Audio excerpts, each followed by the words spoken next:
Hello everyone, Strong Lead Hook here, giving you some PoE2 patch notes. This is going to be 2.0 F. It just came out today, April 15. I had skimmed through it earlier, but I haven't read it in depth. So this is the first time I'm going to be looking at this and actually reading it.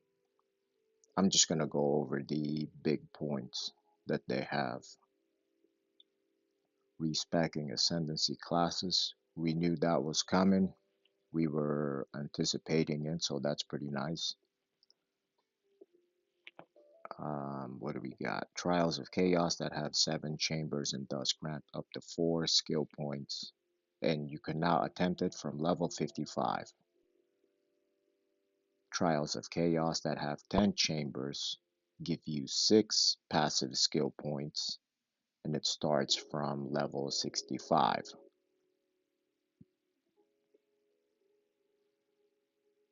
Level 30 and above belts now have up to 2 charm slots. Then belts level 60 and above now have 3 charm slots, 1 to 3. If you have a belt that already had something different, that isn't going to be changed. But any belt you find after tonight, if they're level 30 and above, they might have 2 charm slots. Then level 60 and above may have 3 charm slots, 1 to 3. Explicit modifiers for additional charm slots can no longer roll.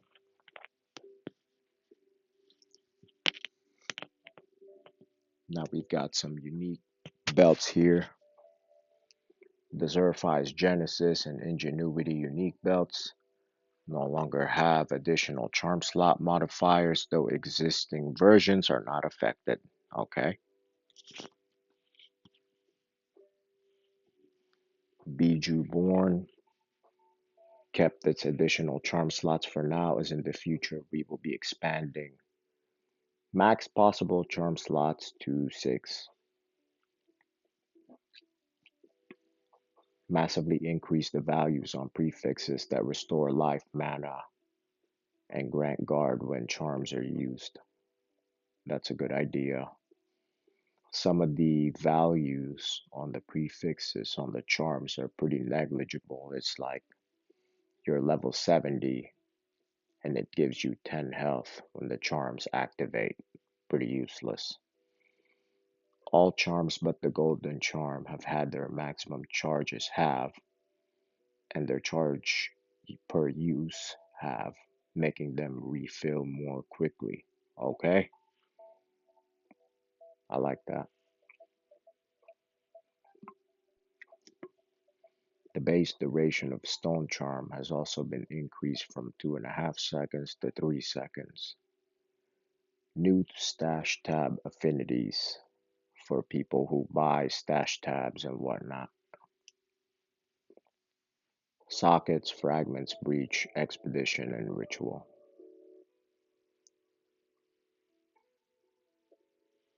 Atlas bookmarks added the ability to bookmark locations on your atlas to find them easily later. Okay. Right clicking on a node will allow you to create a bookmark by picking an icon and optionally adding a label you can type in. You can have up to 16 bookmarks at a time. They will appear as icons around the outside of the screen with a direction, allowing you to scroll to them easily, or you can click on them to instantly take you there. These are just for the Atlas points.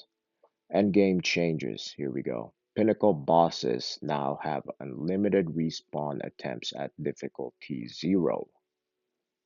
Alright. Tower and hideout maps now have a higher minimum number of rare monsters that can spawn. The final rare monster defeated in tower and hideout will drop a map of the same tier you are running. Defeating the final rare monster in tower maps is still not required to complete a tower map. Okay. So every rare monster, the final rare monster in maps, will drop a waystone. Same level, same tier. Excuse me, the same tier as the one you are running. That's pretty good. Added UI tracking for rare and unique monsters in unique map, tower, and hideout. Crafting changes. As each new rune tier is unlocked, we are removing the lower runes from the drop pool. This is to stop you getting spammed with lesser runes at high levels. Well, okay. I would still prefer getting lesser runes no matter what, because I can always craft the higher one.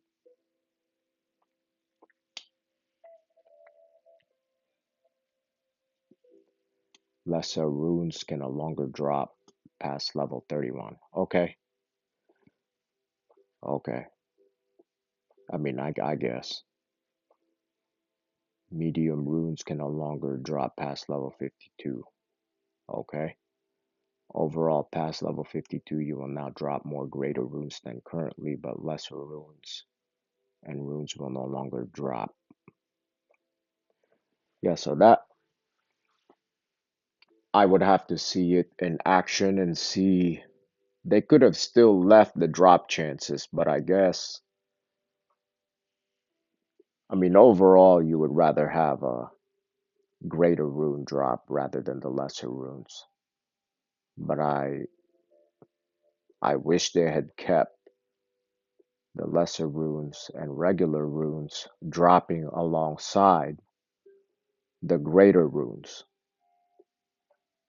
I don't think that's too much. You know, if you're only dropping greater runes, let's say there's a 5% chance you're dropping greater runes, 0% for lesser. Why not do 5 and 5 at the same time? Or is that too or is that too much?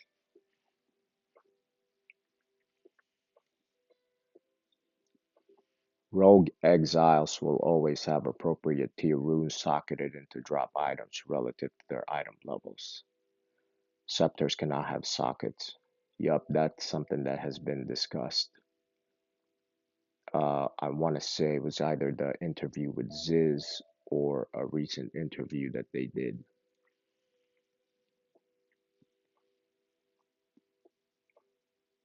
We've added a new set of talisman modifiers for scepters to allow upgrades to your minions at mid to late game. Okay. For the minion guys, for the minion players, there you go. Totem changes.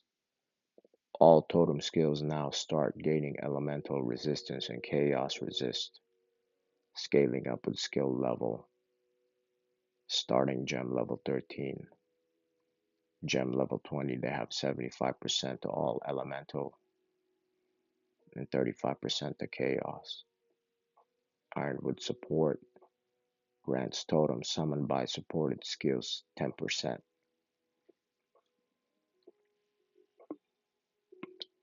I've been wanting to do a totem build for a while now, but I knew that the totem skills were just not that good. But now, hopefully, they've made some changes. At least they have elemental resist now. Light stun changes moderately reduce the capacity for monsters to light stun, especially around cruel or endgame, by lowering the amount of stun damage they deal. Yeah, sometimes, especially at the higher levels, the monsters can stun lock you and you can barely get a combo off. This makes it so that the monsters can only light stun you. Well, I mean, they're light stunning you even less than before. especially around Cruel and Endgame.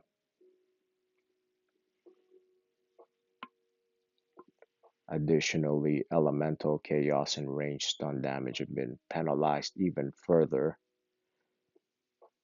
so you are less likely to get stunned by random stray projectiles. These changes don't affect light stuns dealt by players. Okay, so when you have some stray projectiles sometimes, especially when you're running maps, those stray projectiles they can hit you and they stack up. This makes it so that that's even less likely.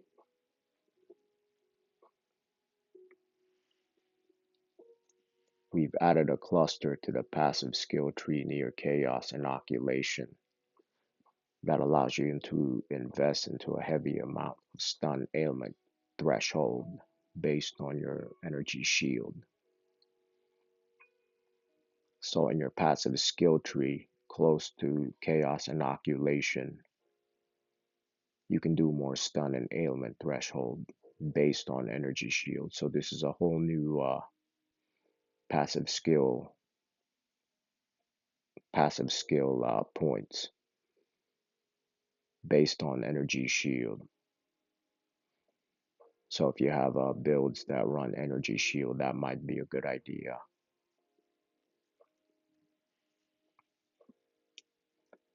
We'll be adding more stun mitigation later. Player changes. Shard Scavenger,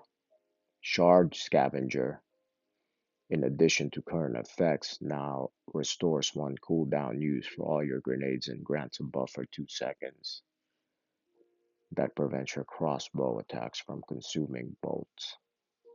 Okay. I mean, yeah, that's pretty good. That's pretty good, especially for Merc builds. Shockwave Totem base attack time is now 1.5, previously 3. That's pretty good. That's a pretty good buff. Damage is now 96 to 211% at gem levels 3 to 20, previously 169, 369. That's a pretty big drop, but I guess they cut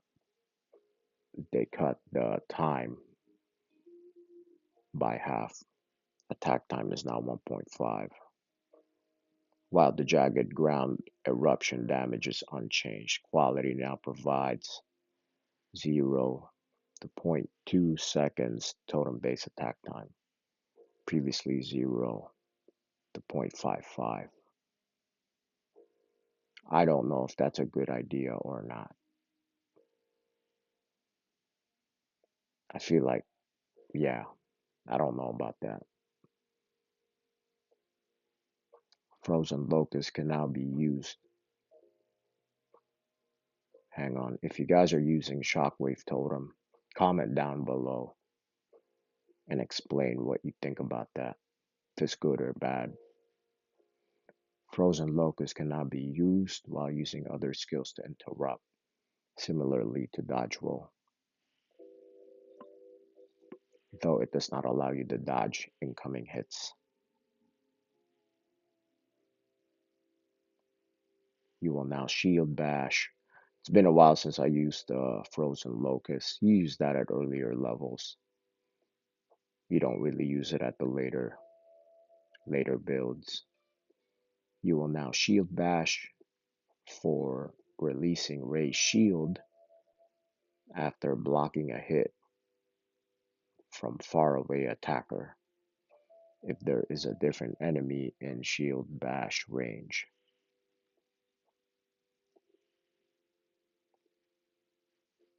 Hmm. Okay, so it seems like it's an automatic action. Stormlands is now able to be supported by ground related supports. Ray Shield is now able to be supported by concentrated effect. Okay. For the shield builds, that might be good. Even this other one, shield bash after releasing raised shield. This is a very specific trigger. Fire exposure and lightning exposure supports have had their wording adjusted to make clear their effects apply to any target, not just enemies. This is not a change, just clarification of wording. Okay, so they just changed their verbiage, make it more understandable. Whirlwind lands and whirlwind keyword hover now clarified that the whirlwind collapse deals melee damage. Okay, improve the visual effects. I don't care about that. Glacial Lance is now able to chain off terrain. Yeah, I mean, yeah, that's pretty good. Chaining off terrain. Haven't used it, but improvements and other changes. Added equip gems section to gem cutting interface to make leveling cross class skill gems more convenient. Added rarity borders to items available to purchase from vendors. Greater Rune of Tithing now provides 1 to 100 lightning thorns when socketed in armor, previously 1 to 10. That's pretty good amount of added damage. Attribute runes now have a more appropriate gold value to vendors, can now be reforged into higher tiers.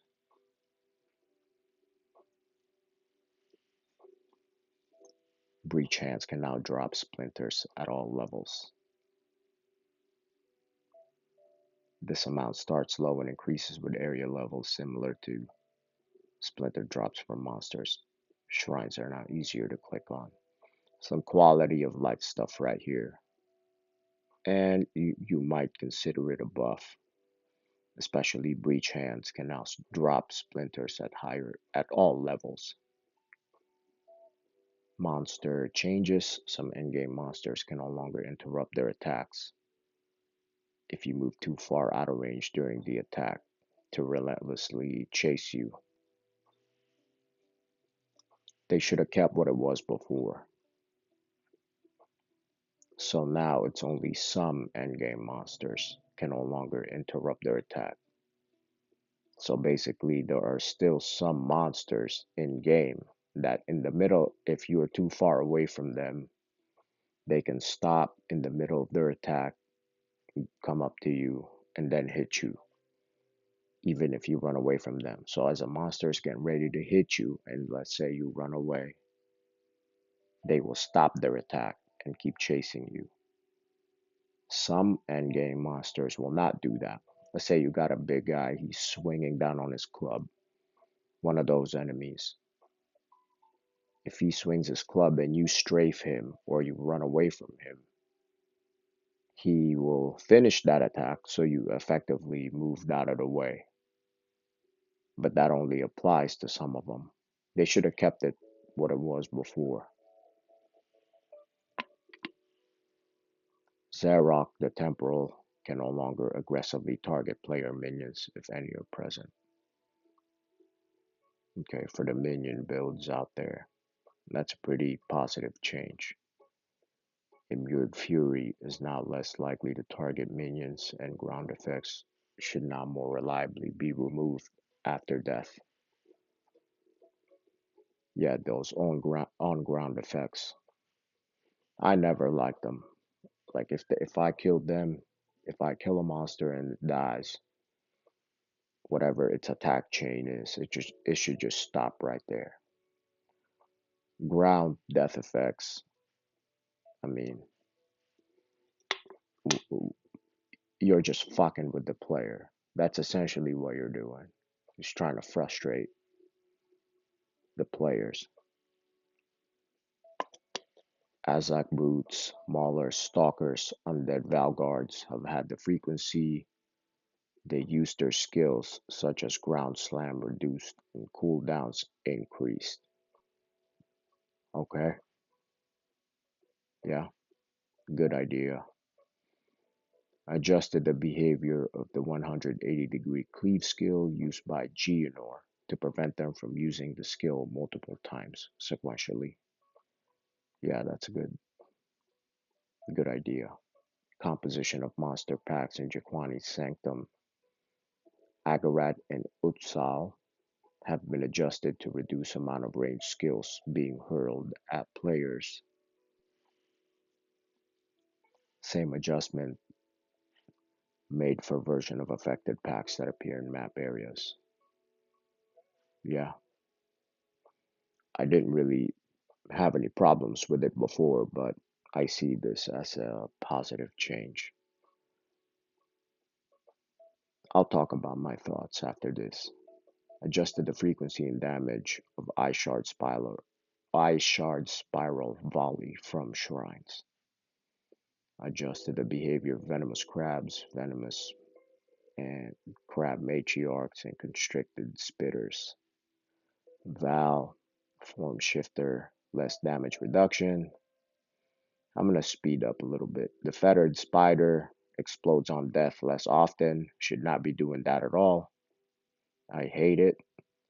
Adjusted damage by Goliath and Val Goliath monsters. Adjusted damage Sentinel Slam skill. Adjusted the damage to what? Less? More? We don't know. Reduce damage essence of infinite monster modifier. Okay. Lower the damage of Val Enforcer to be more appropriate for how many times it hits. Lower the damage on Reconstructor's Lightning Burst skill. Slightly reduce damage of Ravenous Misshapen Arc skill. Now the rest of these are bug fixes right here. I'm not going to read the bug fixes because they're bugs. Granted, that's good news and it's a good idea, but I'm only interested in things that affect the gameplay. You could get technical about it and say, well, bugs do affect your gameplay. Okay, but a bug is not an inherent design. It's not the intended design of the devs. So what do I think? I mean, overall, pretty good changes, but we've said that before at the beginning of Dawn of the Hunt. Actually, no, I stand corrected. We all we tried to stay optimistic about it. The community and the content creators, for the most part, tried to be optimistic when we saw the patch notes for 2.0 when Dawn of the Hunt dropped. We saw the patch notes and we tried to give it the benefit of the doubt. But then our worries were confirmed when the patch finally released and it was received negatively. I mean, I knew that I wasn't gonna like it. And I think for the most part, the majority of the fan base can say the same thing. Any sort of positive feedback on Dawn of the Hunt was the fan base giving them the benefit of the doubt. Is it this case for this patch? It's 50-50. There's more positive than negative. I will say that. But my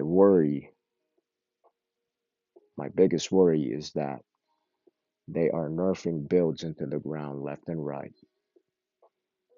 Then they release a patch. Then the community does not like it.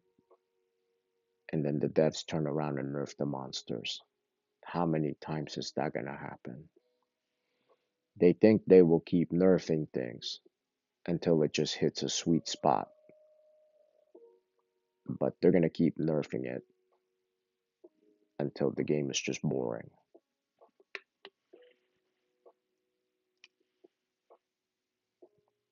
I mean, ascendancy class respect, that's pretty good. That I would put this in a quality of life change. Charm changes, I'd put this as a buff.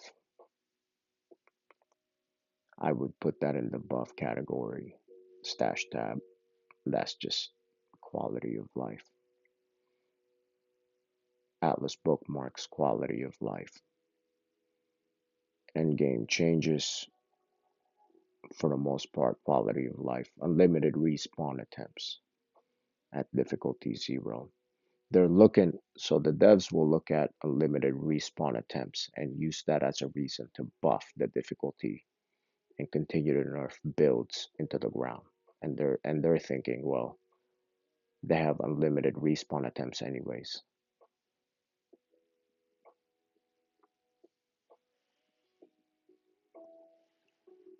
Crafting changes, I would have to experience it for myself to see if no lesser runes is a good thing at higher levels. This totem change, I have a feeling that this totem change will be received negatively. Not this totem, but the shockwave totem. I have a feeling that that will not be a good change. I could be wrong, but I have a feeling that will not be a good change.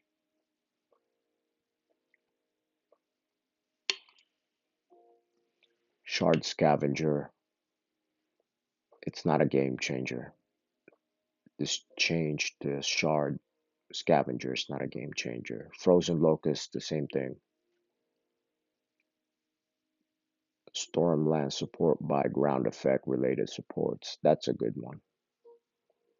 Concentrated effect on Ray Shield. That's a good one.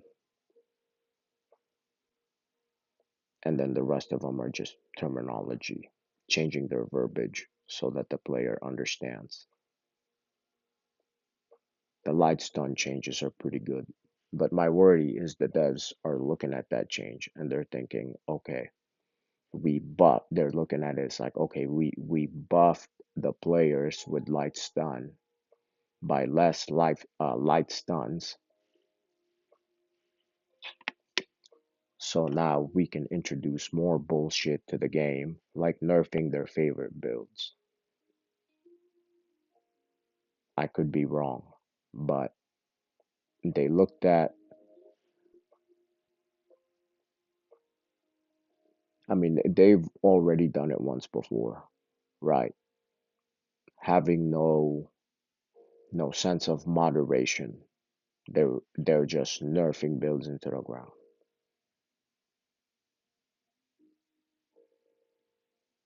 And then they keep the monsters the same. They nerf the monsters, but then they're going to introduce more mechanics to the game. Then the players will craft a broken build. They'll see that and then they'll nerf it. Community turns around and says, hey, you guys, we hate this. This sucks. Then the devs will, on reaction, will nerf the monsters. And this will be, I see this repeating as a pattern. This will happen again. What happened here with Dawn of the Hunt, I'm not trying to be negative. I love the game. That's why I can be so critical about it because of I really do want it to be successful. I want the game to succeed, but that's why I'm so highly critical about it sometimes. I hope I I hope that I'm wrong about this. That nerfing builds into the ground that we've seen the last of it. I don't even really like it when they nerf monsters because now we're just back to square one. Now we're just back to square one. Why, if you made the monsters this week, then why even nerf the builds in the first place? Should have just kept them the same. The monster changes. I feel like this should be a positive change, but I don't like what they said here. in this first bullet point. Some endgame monsters no longer interrupt their attacks. So it's only some monsters that will finish their attack chain so that you can, and then while you move out of the way. Does that mean that the rest of the monsters can now just chase you down? Does that mean that the other monsters can interrupt their attack just to chase after you when you're dodging or moving out of the way?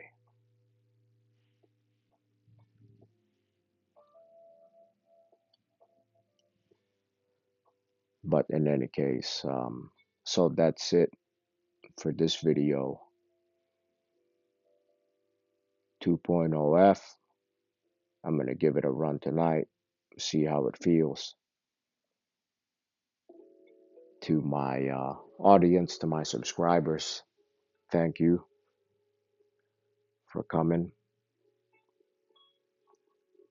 If you got any thoughts, you got anything you want to get off your chest, put it down on the comments below. Don't forget to like and hit the subscribe. Y'all have a good night.